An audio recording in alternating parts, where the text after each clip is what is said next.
Bom dia, vamos então dar início a esta mesa. Eu quero, em primeiro lugar, agradecer ao Dr. Fernando Vaz o convite que me fez para moderar esta mesa. Quero naturalmente agradecer também aos colegas que me deram a honra de partilhar a mesa, que são comentadores muito experimentados nesta área de cirurgia de catarata, e cumprimentar as pessoas que estão a ouvir. O tema que nos deram foi lentes monofocais e acabamos de assistir a uma excelente apresentação do Dr. Nuno Franqueira, a quem eu aproveito para felicitar. E então, para seguir a ordem desta exposição do Dr. Nuno Franqueira, eu propunha que o primeiro comentário fosse do Dr. Miguel Trigo. Ora, bom dia a todos. Quero cumprimentar o Dr. Fernando Vaz e o Dr. Tiago Monteiro pela organização de mais uma destas reuniões do grupo aqui no Norte e que eu cumprimento pela vitalidade e pela dinâmica que põem nestas organizações e pela qualidade. Agradeço também o convite do professor Falcão Reis para comentar alguns dos temas aqui hoje discutidos e em relação ao primeiro tema, obviamente o Dr. Nuno Franqueira já disse basicamente o que havia a dizer e fez-lo de uma maneira elegante e muito completa. Eu só queria acrescentar pequenos detalhes da experiência de anos, que começou por ser, antes de haver esta realidade dos lentes pré-carregadas, isso começou por ser um desejo e uma miragem. Durante muitos anos, quem fazia cirurgia de catarata percebia que a manipulação das lentes carregava várias desvantagens, a primeira das quais era a própria manipulação com pinças de estruturas tão delicadas e que eram invariavelmente ou com alguma frequência danificadas na sua superfície, principalmente na superfície óptica. Fomos todos aprendendo a manipular as lentes com pinças de modo a não as estragar, mas isso não foi um processo fácil. E o segundo tema em relação a esta miragem era o do drama que ocorre em cada cirurgião de catarata, que é todos os detalhes que ajudem a evitar a endoftalmite, que era e tem sido sempre a nossa maior complicação. Tudo o que ajudasse nesse sentido era bom, era bem-vindo. E, obviamente, manipular as lentes, quando eu digo manipular é literalmente, portanto, havia um momento em que, eventualmente, tocávamos nas lentes, na maior parte das vezes com instrumentos, mas às vezes também com os nossos dedos.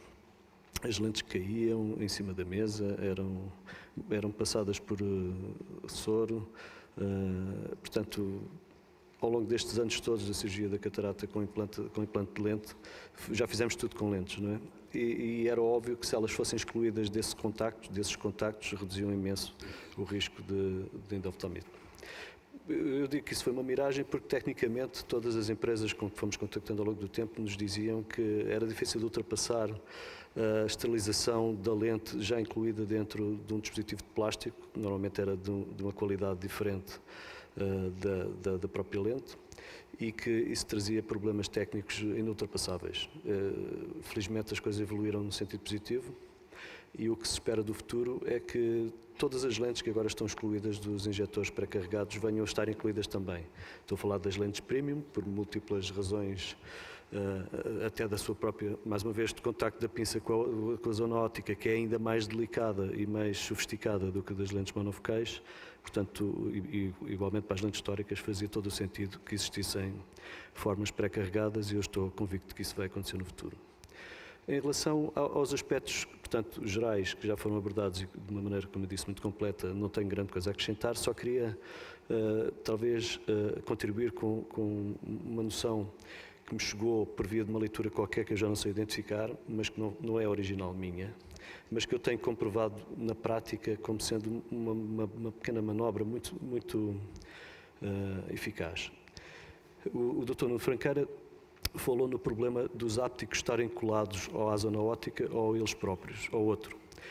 Isso ocorre, obviamente, dentro dos injetores, mas também ocorre quando as lentes são introduzidas com pinça ou de outra maneira qualquer. E tem a ver com a qualidade das lentes, de serem elas próprias, têm uma bioadesividade que serve os propósitos da nossa cirurgia. mas também funciona contra nós. Portanto, todos nós já tivemos isto, com certeza. E a tentação que temos é realmente de fazer só com uma mão ou com 2 instrumentos, contrapressão e pressão, e fazer movimentos da lente dentro do saco numa fase da cirurgia em que ela já está pronta, com os riscos que isso pode ter para a estrutura do saco e até para a sua integridade. Eu sugiro que faça o seguinte.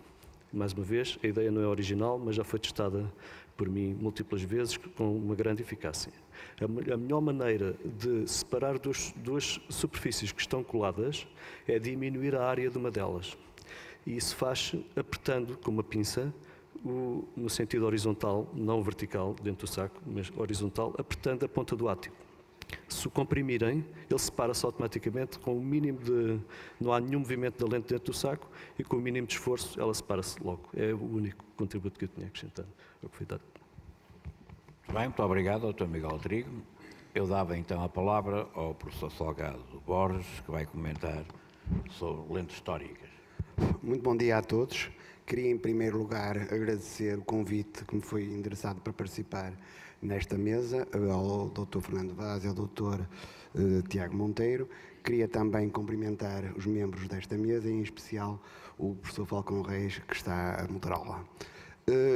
Queria começar por 3 pontos e, desde já, felicitar o Dr. Franqueira pela sua apresentação. 3 pontos que ele referiu e que serão interessantes para nós meditarmos um pouquinho. O primeiro é que mais de 30% dos doentes que nós operamos têm astigmatismos superiores a uma dioptria. Primeiro ponto. Segundo ponto, ao operar com lentes tóricas, nós vamos fazer com que os doentes fiquem independente dos óculos numa percentagem muito significativa e também a acuidade visual vai ser significativamente mais marcada nos doentes que são operados com lentes tóricas. São 3 pontos importantes. E, pegando nestes 3 pontos, se nós analisarmos um artigo publicado nesta revista do Journal of Cataract and Refractive Surgery, recentemente publicado, em que fala de lentes premium, e se olharmos para este outro artigo de 2010, em que nos fala do estudo custo-benefício com a utilização de lentes históricas quando os astigmatismos superiores a uma dioptria meia são corrigidas, e se transcrevermos para o que está dito neste artigo, vemos uma coisa interessante. Neste artigo fala-se da evolução das lentes premium ao longo dos últimos 10 anos, entre 2010 e 2020. E, curiosamente, compara aqui, nesta linha, o que se passou nos 3 últimos anos e, nesta última aqui, o que se vai passar ou que se prevê passar nos próximos 3 anos. E vemos que Portugal, aqui, com 6,7, foi o país onde, nos últimos 3 anos, as lentes premium tiveram um incremento maior de uma forma percentual. E a Itália, que está aqui ao lado, foi aquela em que diminuiu a utilização das lentes premium. Quanto à evolução, nos próximos 3 anos, será à volta de 1%, estima-se que seja à volta de 1% do aumento das lentes premium. Este estudo foi efetuado na Europa Ocidental e foi efetuado junto das empresas que fabricam as lentes. Por outro lado, podem passar o diapositivo, por favor. Por outro lado, vemos que a evolução das lentes premium ao longo destes 10 anos, entre 2010 e 2020, tem um incremento razoável e mais ou menos homogéneo, mas à custa fundamentalmente das lentes históricas. A azul escuro estão aqui as lentes históricas. E, de facto, este crescimento das lentes históricas é um crescimento evidente. Se pegarmos nestes conceitos, juntamente com um último conceito que o Dr. Franqueira falou, que é o astigmatismo residual de uma dioptria 25, e pode passar o diapositivo só o último para pôr à consideração aquela dúvida que eu tenho. Aqui não se vê muito bem, mas nós fizemos uma apresentação no ESCRS há 2 anos e este trabalho está em publicação atualmente, em que verificamos que havendo um astigmatismo residual de 0,75 a uma dioptria 25, a qualidade da visão altera-se significativamente, de tal forma que será fundamental, e isto fizemos com o equipamento de distorção luminosa, será fundamental corrigir astigmatismos mesmo de uma dioptria.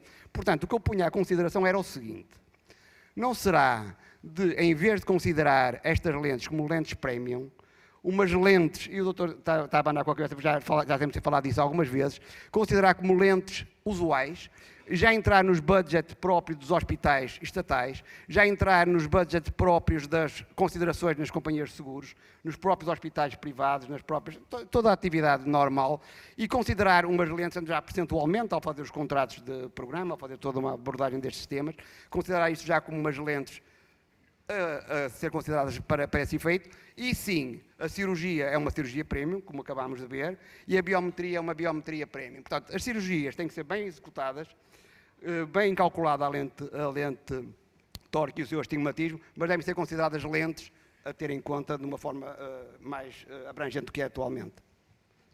Muito bem, Dr. Miguel Altirico, quer explicar o que é que foi esse abanar de cabeça?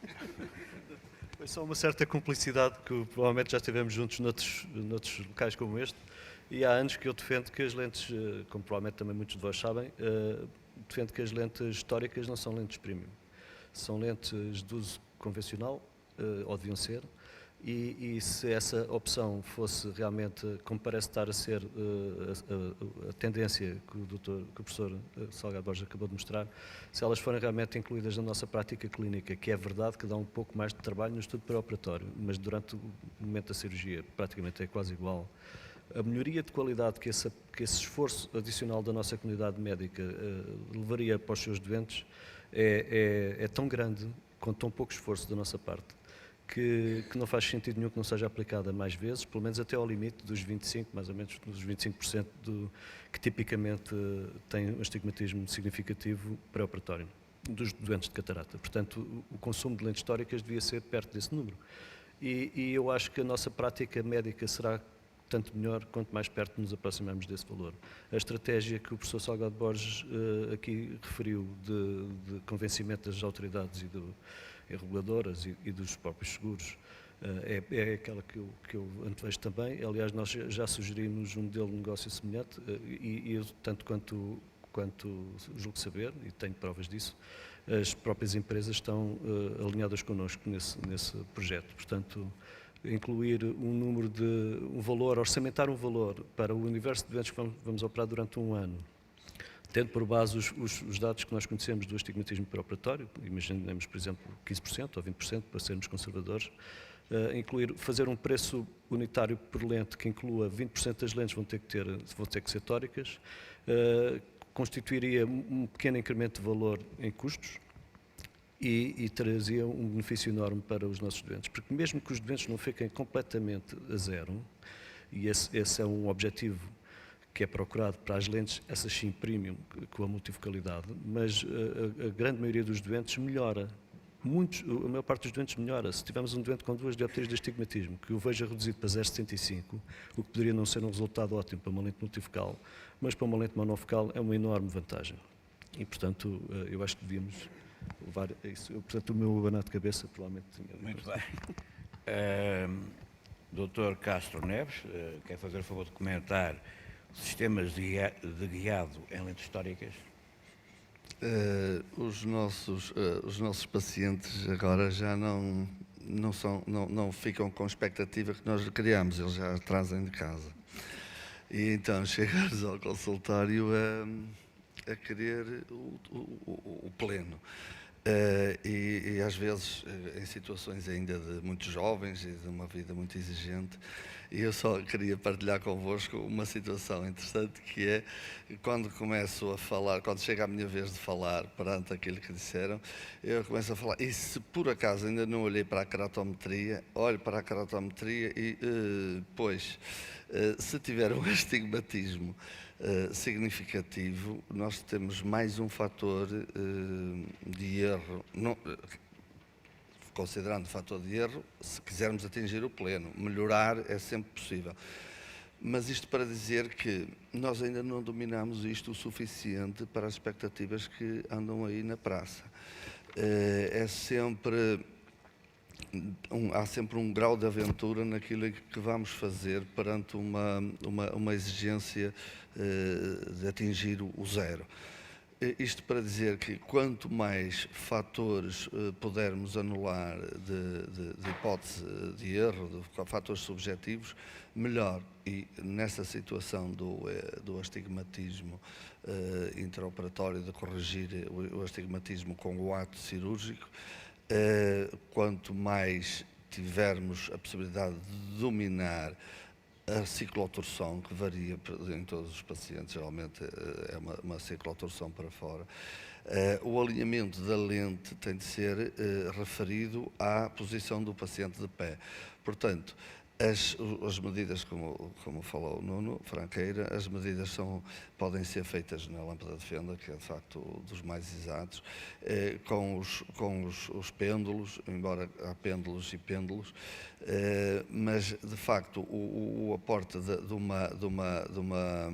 uma tecnologia mais exata, que até aqui temos tido uma experiência grande com o Varian,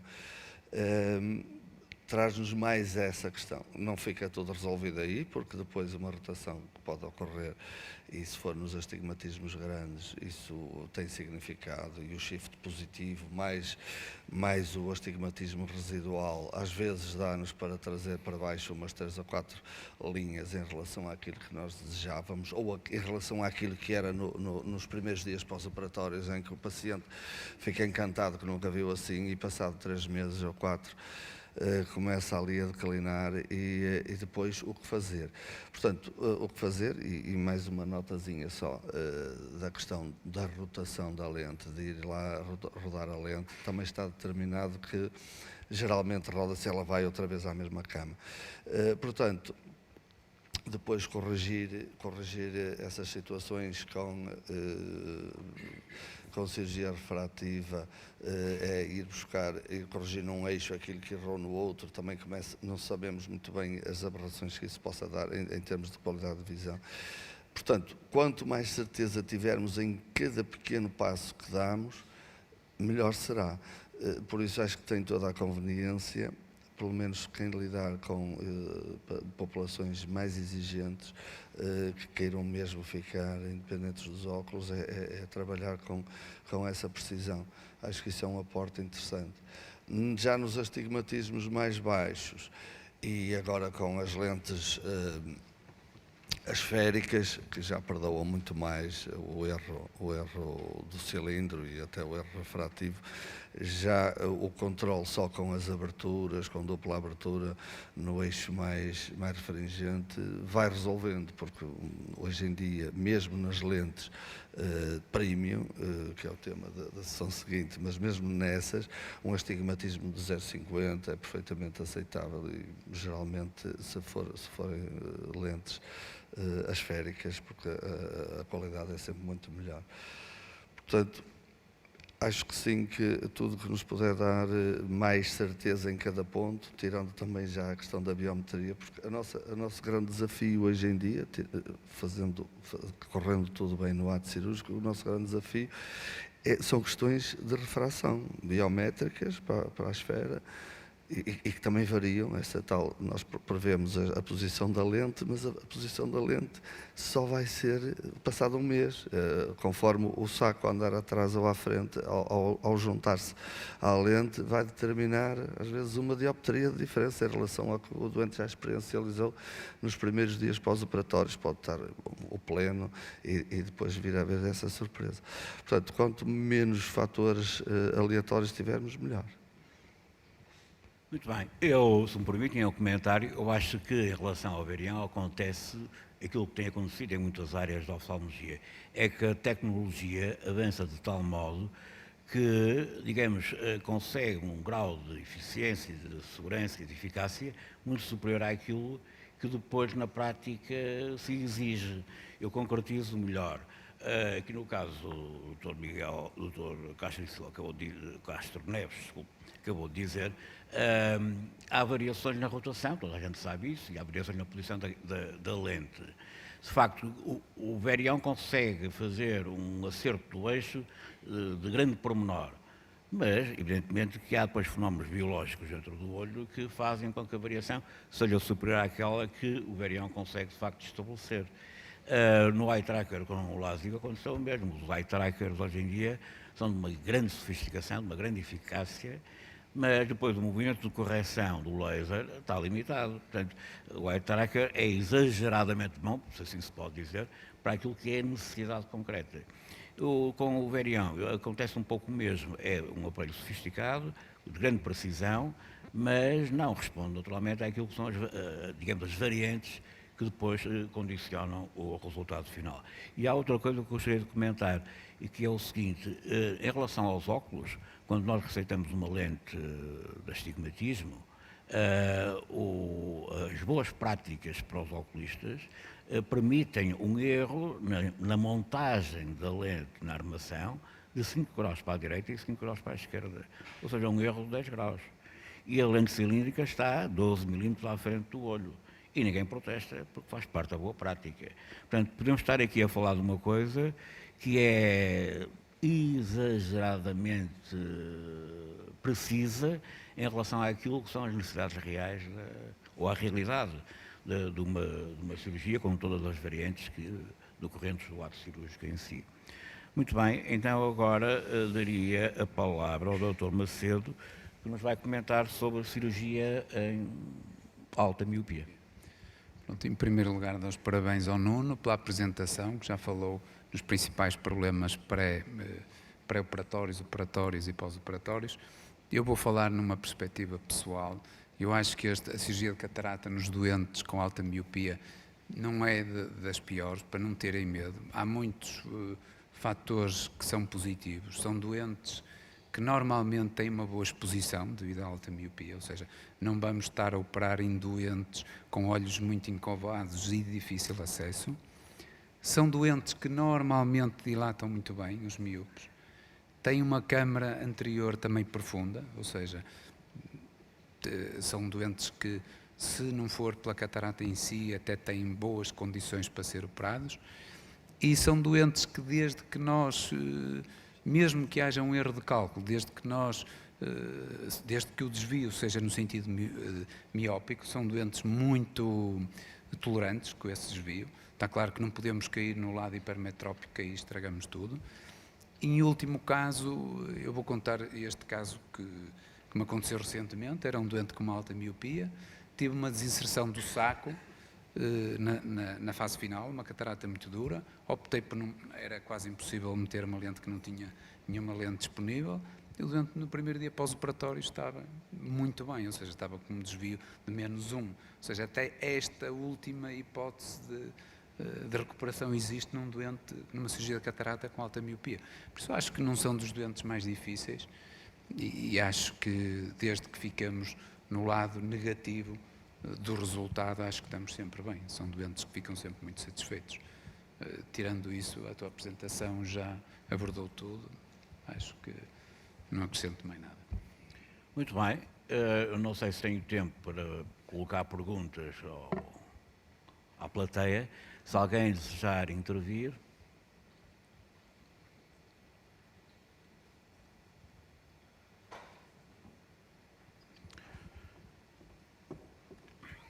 Eu gostaria de fazer uma pergunta que é: qual a vossa fórmula ou qual o vosso planeamento do dia-a-dia normal para uma lente monofocal tórica? Como é que calculam a lente e qual é o critério que utilizam para implantar a lente tórica? Falando de lente monofocal tórica. Muito bem. Professor Salgado Borges. Normalmente eu utilizo ou o IOL Master ou o Lenstar como biómetro. Eu prefiro utilizar o Lenstar um pouco mais na costa do astigmatismo, uma vez que, como indicou o Fanqueira e como também já falou o Tiago, com o Lenstar conseguimos muito melhor correlacionar o eixo do astigmatismo com o eixo real, quer do doente, quer o eixo real a tratar. Normalmente, deve-se ter, como disse a doutora Filomena, também várias alternativas e pensar nelas todas em conjunto e decidir pela melhor. Portanto, faço também a topografia, a refração da keratometria, mas baseio muito no Lenstar e na topografia. Eu, nas lentes históricas, faço a biometria com os capas sempre do autorefratómetro. E o IOL Master em termos de comprimento axial. E depois tenho as minhas fórmulas que eu posso chamar empíricas, mas com alguma experiência do passado. Se for uma lente num olho positivo, faço-lhe um acrescento.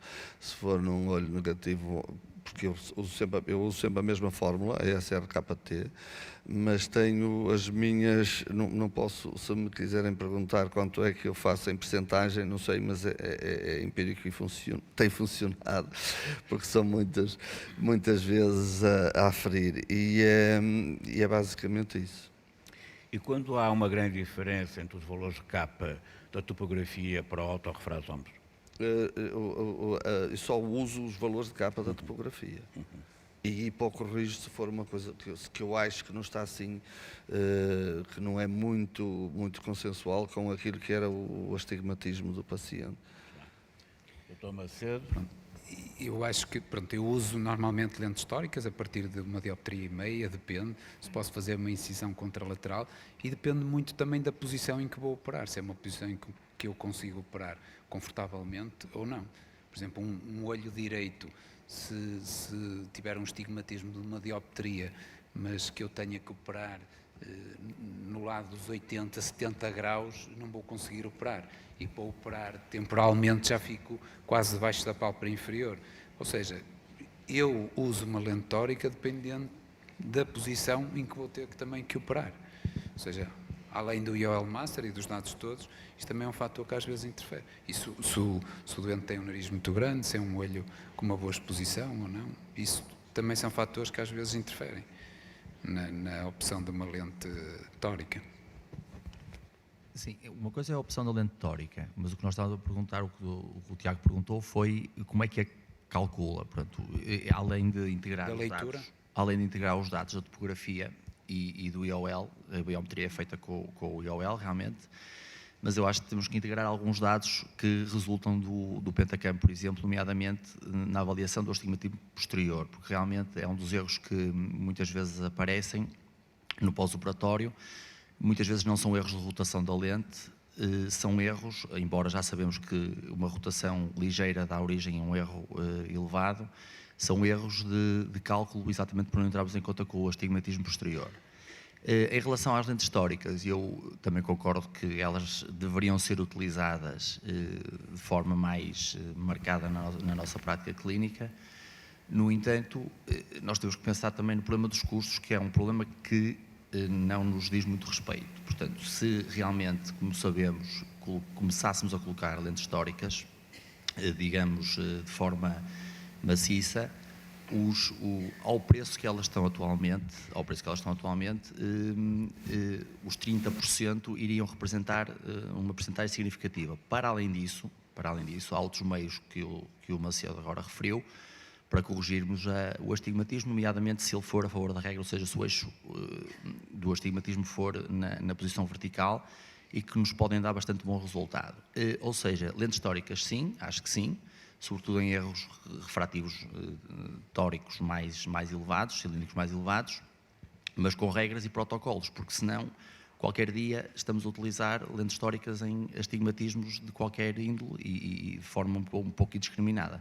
Já agora gostaria de ouvir o professor Salgado Borges, que quer falar, e o Dr. Miguel Trigo também. Eu queria só acrescentar, relativamente à pergunta do Dr. Tiago, eu queria acrescentar uma coisa que não acrescentei, que é o seguinte. No webinar da semana passada da professora Filomena, fez uma pergunta como é, e era mais daí, como é que na prática diária a maior parte dos cirurgiões fazem o seu cálculo. E a maioria respondeu que era através das formas dadas pelas empresas.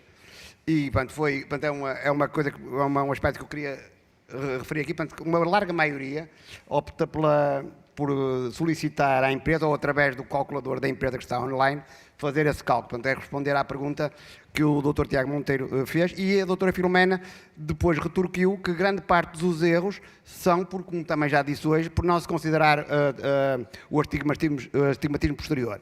Relativamente ao Dr. Manuel Lemos, tenho que dizer que os custos não são imediatos. O estudo de custos faz-se numa pessoa de 60 anos que vai usar óculos até aos 80. E só num par de óculos que a pessoa vem a usar para comprar uma lente que terá que ser uma lente progressiva ou uma lente para astigmatismo, só na primeira vez que a pessoa vai mudar os óculos está a gasto o dinheiro da lente. Portanto, por isso é que aquele estudo de custo-benefício não é um estudo imediato, mas é um estudo a lá longo. Eu queria só reforçar o que o professor Salgado Borges acabou de dizer. Temos que ver isto num padrão mais do custo da comunidade, não é? O que é que as pessoas vão pagar? Na verdade, estamos a trocar o pagamento, seja pelas entidades terceiras com pagadores, incluindo o Estado, seja do bolso das pessoas, não é? Alguém vai pagar a diferença entre a independência dos óculos e uns óculos personalizados.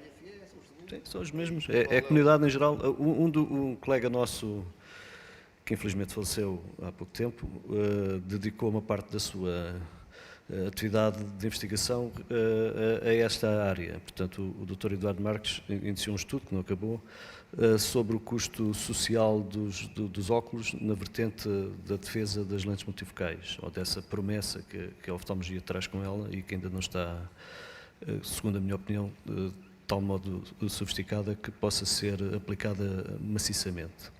Mas trabalhar com lentes monofocais e lentes históricas monofocais é mais fácil de entregar esse valor às pessoas em geral. Eu estou a falar do cirurgião médio, do cirurgião normal, do oftalmologista normal. Todos nós que viemos para a oftalmologia provavelmente viemos atraídos pelo rigor e pela precisão desta especialidade. Isso também se reflete de uma maneira ou de outra, ou educa-nos, ou nós já temos essa apetência pelo rigor e pela precisão. E nós temos que fazer isso em todos os atos, os mais simples da nossa atividade do dia-a-dia com os doentes. Seja por causa dos óculos, seja por causa da observação da retina, do tratamento das lesões da periferia com o laser, aquelas coisas que são da oftalmologia geral. Eu estou a falar para pessoas normais, para cirurgiões normais, como eu próprio sou, eu não sou nenhum sobredotado. Há um aspecto que devia ser falado e que não foi ainda, que é, se nós estamos a querer tratar o astigmatismo intraoperatório, quer dizer, com métodos intraoperatórios do doente, nós temos que ter consistência do nosso astigmatismo induzido. E isso pode ser conseguido com vários métodos, mas cada um deve ter o seu método e deve ter depois a capacidade de o avaliar e de fazer eventualmente alguma mudança usando o seu espírito crítico. A minha maneira de proceder em relação a isso é a seguinte: eu opero sempre os doentes com a mesma incisão, no mesmo sítio. E, portanto, não uso as incisões não faço cirurgia no eixo mais curvo. Faço a incisão no sítio que me dá mais jeito e faço sempre igual. Isso permite-me ter uma noção do que é que eu induzo de astigmatismo normalmente e ajuda-me depois a usar as lentes históricas tendo isso em consideração. É só uma questão de consistência para um cirurgião não sobredotado, porque se eu fosse capaz de operar com as duas mãos, como eu conheço pessoas que fazem, e operar o olho esquerdo com a mesma facilidade com que se opera o olho direito, isso talvez fosse possível fazer de outra maneira, mas para mim, com as minhas limitações, não é. Muito bem, Dr. Macedo. Só uma questão. Deixe primeiro, Dr. Castro. Não, eu trabalho numa instituição também que tem limitações de budget para a cirurgia e desde há talvez 6 ou 7 anos que comecei a levar em conta a abertura perante o astigmatismo. É uma diferença em termos de pós-operatório, em termos de não precisarem de óculos. Isto fui apurando, deixei as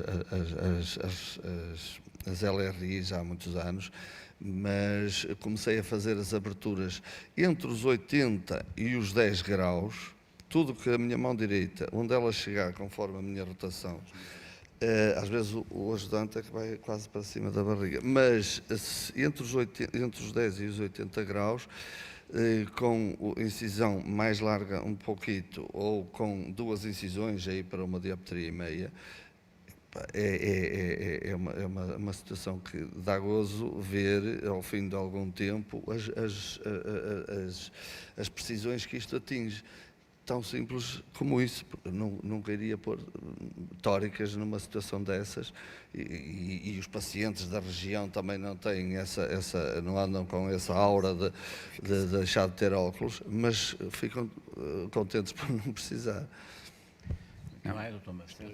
Eu acho que fazer sempre a incisão no mesmo sítio tem uma grande desvantagem. Imagina um doente que tem meia dioptria de astigmatismo numa lente multifocal e tu não mudas a posição, podes acabar com uma dioptria de astigmatismo final, o que te implica uma correção, ou seja, às vezes temos que jogar um bocadinho, não sei. Eu também tive essa postura inicialmente, depois mudei porque tive 1 ou 2 resultados maus e passando a mudar naqueles estigmatismos pequenos, evitamos ou uma lente tórica, não é?